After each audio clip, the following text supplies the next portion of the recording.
This is going to be my biggest LEGO World War I trench battle. More minifigures, a custom Mark I tank, and 33% bigger than my previous trench builds. Hopefully that turns into 33% more views. Being an epic professional builder, I have made an plan.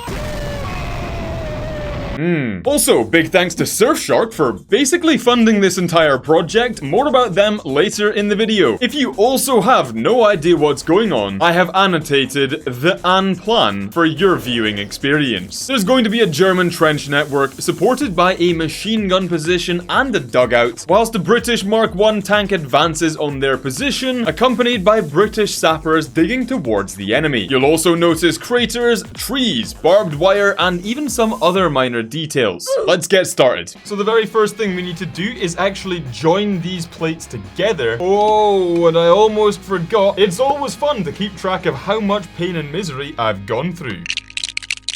Now that we've joined the actual base plates together, I'm going to use some black bricks just to template where the trench networks are going to go.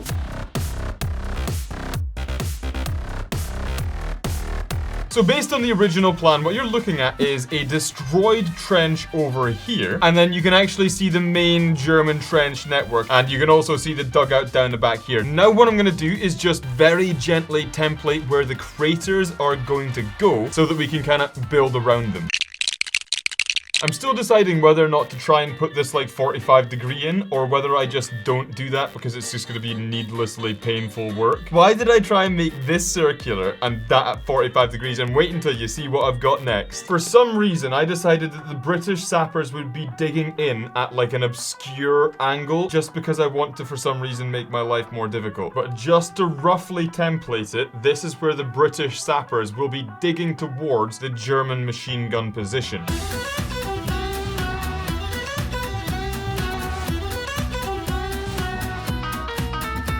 Now I promise this is gonna start making sense to you pretty soon when you see us put the flooring on, and then you see the depth, like the deep craters, and then also you'll notice it actually gets like steeper and steeper and steeper the further back we go. So there's actually a slope coming the whole way down, which allows us to get this dugout and deeper trenches down the back as well.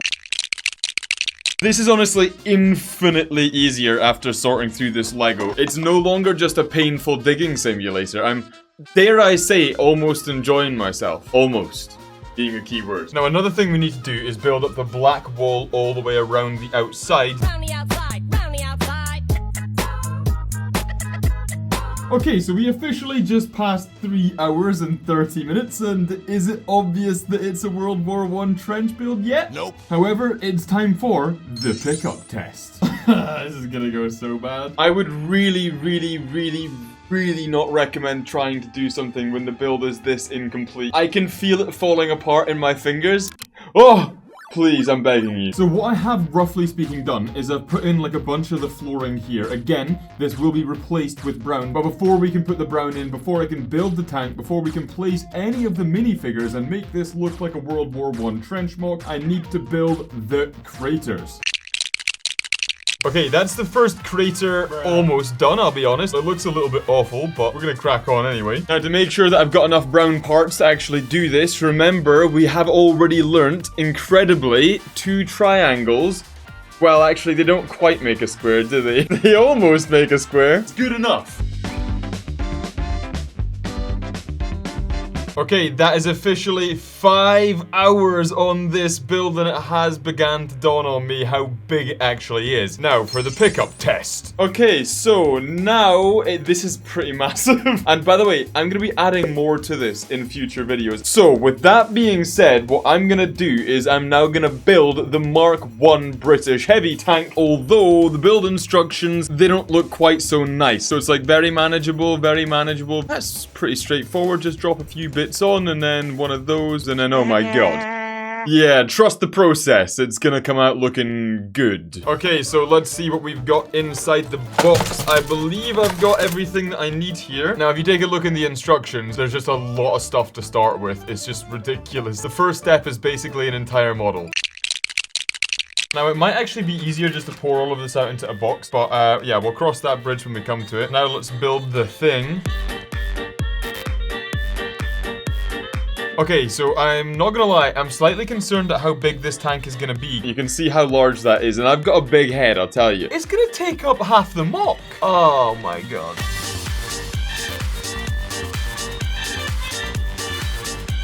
They do call it the land ship, and now I'm beginning to see why.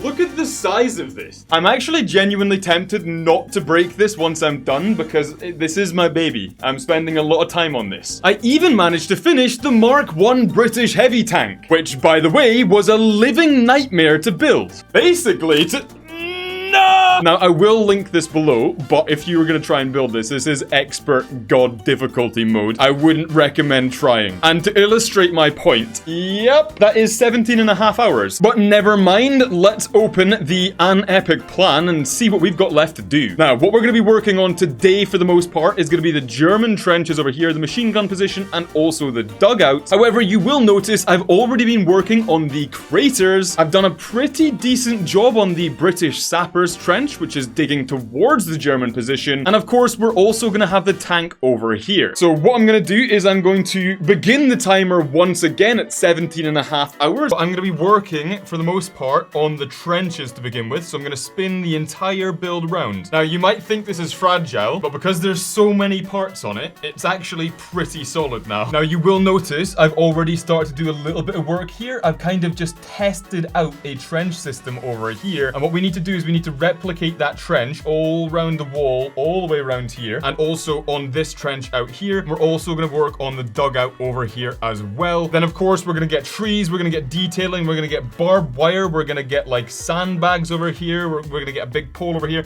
It's going to look genuinely really good, and I might not break this Lego set up after I'm done with this because I've just put that much time into it at this point.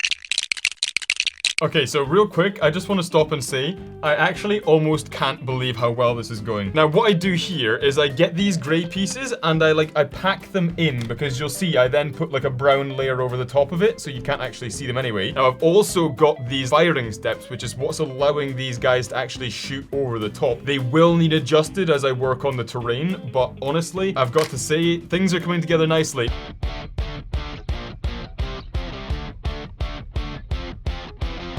Now, as you can see, this is 100% the best Lego build ever created ever, so it's critical that I keep it secure with Surfshark VPN. Surfshark VPN keeps my online identity safe by encrypting all the data sent between my device and the internet, meaning it's much harder for the baddies to get their hands on my epic building blueprints. Surfshark do not track, store, or monitor anything I do, and the Clean Web feature also keeps me safe from malware, phishing, trackers, and more. Basically, your data is a gold mine and some people want to steal it. I'm in danger! Surfshark makes that job infinitely more difficult. Am I really in Scotland? Or am I in Bangladesh? What about South Korea? With Surfshark VPN, you'll never know. And Surfshark offers a 30-day money-back guarantee, so there's no risk in trying it. You can get started by clicking my link in the description or the pinned comment and use code SCOTS for 3 months free. Okay, so I've made a lot of progress on the trenches. Let me show you what I've done. So at this point, I've almost finished all of the walls of the trenches and the actual firing steps they're going to use to shoot over the edge. I've only got a couple of walls left to do, but of course I've got to neaten it up, tidy it up, and then I've got to get started on the dugout, which is going to be more concrete. And actually for the dugout, what I'm planning on doing is trying to make it with an open top, a removable top. Whether or not I have the skills to do that is another story, but I have crashed and burned and lost pretty much all of my energy for tonight, so that's something I'm gonna do tomorrow. 30 hours is how long this World War I Lego mock has taken me. Now I know what you're thinking. How did this take 30 hours? Well, I finished all of the trenches, turned the dugout into an ammunition depot, and spent a disgusting amount of time building up each layer of the terrain one by one. Now, as promised, I have obviously over-engineered the ammunition depot, so the entire thing is removable. And I've fully furnished it with ammunition, crates, and boxes. I even tried to create this custom blast door, but for some reason I can't find any 3x1 light bluish grey tiles, and so for the time being it's going to just remain broken. Now, it is also incredibly frustrating how easy this trench wall looks to build. Let me tell you, it was not easy at all. Building sideways in Lego is pain and misery. However, I have started to populate it with a little bit of detail, which does help bring it to life. But enough about what has been done. What's on the agenda for today? Well, let's consult our genius tactical battle map, also known as An Plan. Oh, and let me also consult my carpet, where I have also prepared a lot of things. Yes, that is right, ladies and gentlemen. To complete An Plan, I have prepared many things. Professional YouTube content, subscribe or I will petrol. Now, in the pile of things on the carpet, we have trees, a couple of custom German flags, barbed wire, bushes, some more Lego, and yes, even some minifigures. In fact, actually, it's a lot of minifigures and even more new ones. Now, as An Plan suggests, what I'm going to be doing today is I'm going to be taking those things from the floor and I'm going to be putting them on the thing on the desk. So let's get started. Okay, so straight away, what you will notice is that this side is brown, and then over here is entirely green, and there's no blend between the two. To make this look more natural, I'm going to be placing patches of green that slowly get smaller and smaller until they disappear. So it looks like no man's land, mostly completely destroyed, but then the further back you go, like the less scarred and war-torn it is. Now, I'm also going to toy around with a couple of other colors as well, but there's so much we need to do here. We need to place the trees, there's a lot to do. Let's get started.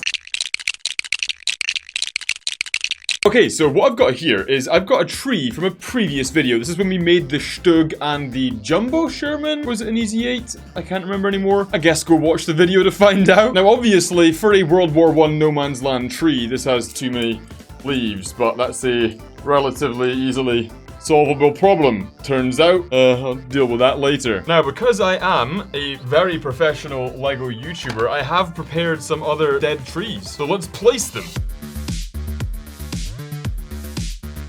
There we go. Trees are good. Okay, now I've also made my very own flags. Now, this is the first time I've ever made a flag before, and it's heavy. I kind of just made this on the fly. It's thick. But what we've also got is I've got some custom little mini flags. Now, again, this is not done by tutorial, and yes, I'm gonna claim that I am 100% a genius for figuring this out. I've got these little, like, hinges that they sit on so that I can, like, basically I can just make them do what I want them to. No, God! This is the day that we finished this project. Also, by the way, yesterday I came up with the most ambitious, ridiculous, year-long Lego project. You can actually see the beginnings of it over here. Stay tuned. I'm going to overcommit and under-deliver. Also, why am I so shiny today? It's probably the glow of a rapidly fading youth as I accelerate faster and faster to my grave. So this is where we're at. I've added all the sandbags around the German trenches, and I also decided to move the trees closer to no man's land. The machine gun position now has a planted MG08 flanked by 2 flamethrowers. So there's your speedrun update, but let's consult An battle plan. You will see we're missing vegetation, barbed wire, and a telephone mast. And no, I haven't forgotten about the minifigures. Okay, let's get this build finished in under 40 hours.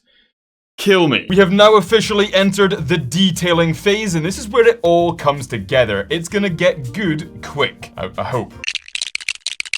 Yeah, the detailing has been done. Mate, this is actually not bad, I don't think. To bring the mock to life, I've added a second color of dirt, a second color of grass, and I've even laid the tiles for the inside of the German trenches. So what have we got left to do? Barbed wire. Okay, shrubbery and vegetation. And last, but by no means least, in fact, definitely not least, minifigures.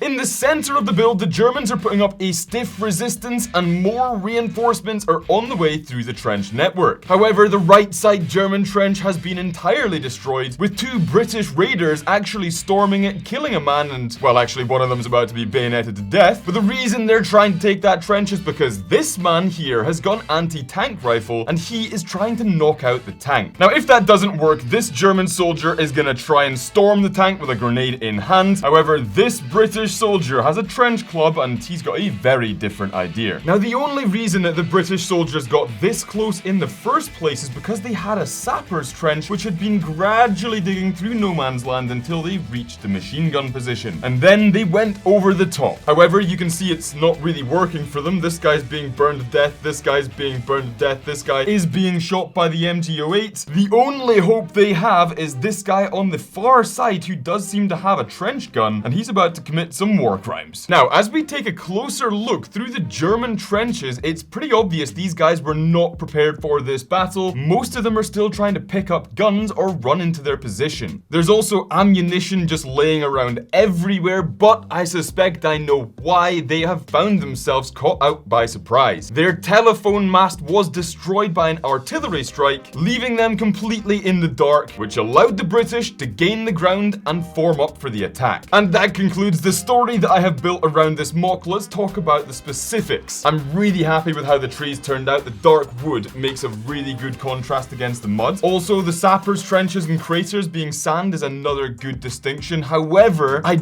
really don't like that the trench wall is the same color as the mud. Another thing that I'm not too sure about is, like, it's good, but it's bordering on clutter. I don't know, let me know what you think in the comments. Now, one thing that I do like that I will be doing more of in my future builds is, like, removable parts. This is just, like, increased dimensionality. Thanks again to Surfshark VPN for sponsoring this video. Don't forget to click the links in the description or the pinned comment and use code SCOTS for 3 months free. Also, did I mention that there's a pumpkin? Yeah, that's my contribution. It's a Halloween special. That's all you're getting. And I also did another World War I video, which you should probably go watch after you subscribe.